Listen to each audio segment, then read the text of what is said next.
Hello and welcome to it. This is #Africa. In the next 15 minutes, we'll be taking a comprehensive look at some of the stories that dominated headlines across the continent. I'm Duduzile Ramela.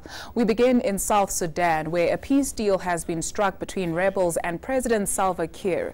They inked the agreement this week, hopefully signaling an era of peace in the country. South Sudan gained independence from Sudan in 2011, but 2 years later, a civil war erupted between the rebel movement and government. The conflict, fueled by ethnic rivalries, has killed tens of thousands of people and left millions displaced. The Democratic Republic of Congo is battling to contain Ebola in the east. Officials have started vaccinating health workers in an effort to contain the outbreak. The flare-up is believed to have killed more than 30 people. And students at an Egyptian university have designed a car powered by, get this, air. It literally costs nothing to move, all in the name of going green and reducing the carbon footprint. The car can travel at a top speed of 40 kilometers an hour. Not very speedy, but very environmentally friendly. Now, while many are moving on after the election in Zimbabwe, some are uncertain about their future.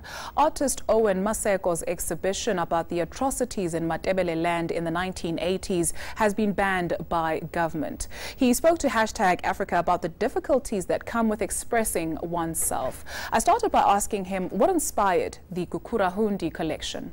I think, as always, as an artist, I get inspired negatively or positively by everything that happens around me.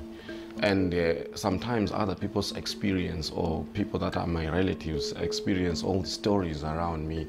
So it kind of inspires me to come up with art pieces, or it inspires me to be able to think differently and challenge norms or challenge the society that I live in. What was the reception to that? Doing a Gukurahundi exhibition is one of those things where, you know, it was a normal exhibition, I have to say, like any other exhibition that I have done. But the difference is that I had touched on a very sensitive issue where in my society, it's a taboo to talk about Gukurahundi.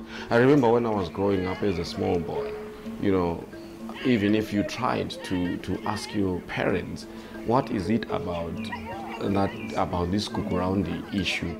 You always get silenced by your own parents. So that actually raised my curiosity, as I wanted to know.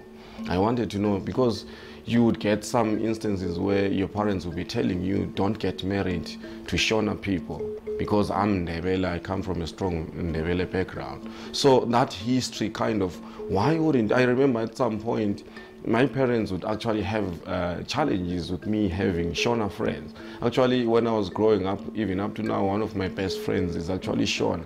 I remember having this friction when he comes home or I go to his place. But when we were small, we couldn't really, you know, get around what was happening. As we were growing older and older, then we started to get the whole picture and the whole story of these stories told by our parents, that it's because of these particular atrocities that were committed by the government in the 80s that brought about these animosities between us. What was the consequence of you actually doing the Gukurahundi exhibition? I mean, one of the irritating and really sad ones was that I got myself arrested, and I had to go to court for 5 years up until my exhibition was, my case was dropped. But unfortunately, my exhibition was banned. It's still banned up to today.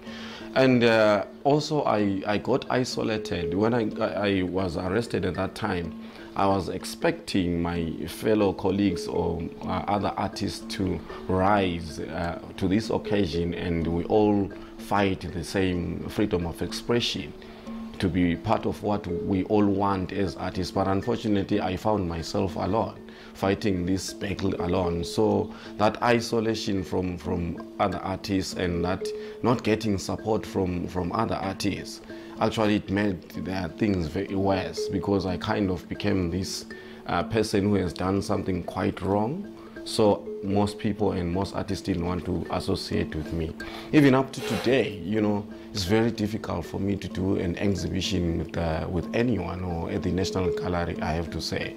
So in most cases, I've had my work taken down before an exhibition opening. I think that has happened over the years for about 3 to 4 times.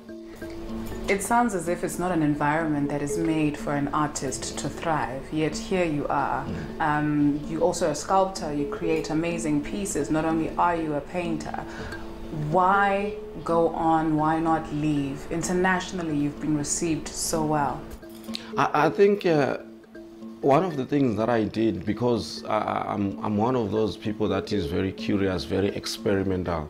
So during that isolation period, which is still happening, but not as much as before, is that I came up with lots of different avenues to express myself. And this is a kind of activism for you, you'd say? Yeah, in a way, because my work revolves around, or interprets a lot on human rights violations, hence the exhibition, Kukuround exhibition. And I've also done a few pieces as well, which were also taken which were also taken down a few hours before I think it was in 2013. My pieces, it was a painting and a sculpture. It was about sex and sexuality. Some of the challenges, you've highlighted a few, but some of the challenges of operating in this kind of an environment. Well, the biggest challenge also is economically. When things go down, naturally, artists are the first people to be hard hit, because we are under, entertainment and luxury. So it takes a while for anyone to actually buy a painting as opposed to buying food. So this has been one of the challenges. I think also politically, because if you do paintings or work that is highly sensitive politically, obviously under these circumstances with the ruling party, you become the enemy of the state. So in a way, your space becomes one of those, spaces where it's a no-go area, and you are isolated, and you are perceived to be fighting against certain systems. But I always say to everyone that, my art is always true to my environment. Why should it lie? Why should I also lie to myself and the people that I live around? Yeah. Your hope, now that there's a new sort of regime, are you hoping perhaps this will go some way in creating a healthier space for artists to thrive? I wish I could be hopeful, but unfortunately it's the so-called new dispensation, as it were. But it is the same old leadership in terms of ZANU-PF. It's just the face that has changed, which I believe it has changed from Gabe to Mnangagwa now. And if you look at the way he has totally refused to apologize about Kukuround atrocities, I'm saying to myself, do I have any chance of my exhibition being shown again as it is banned at the moment in Zimbabwe?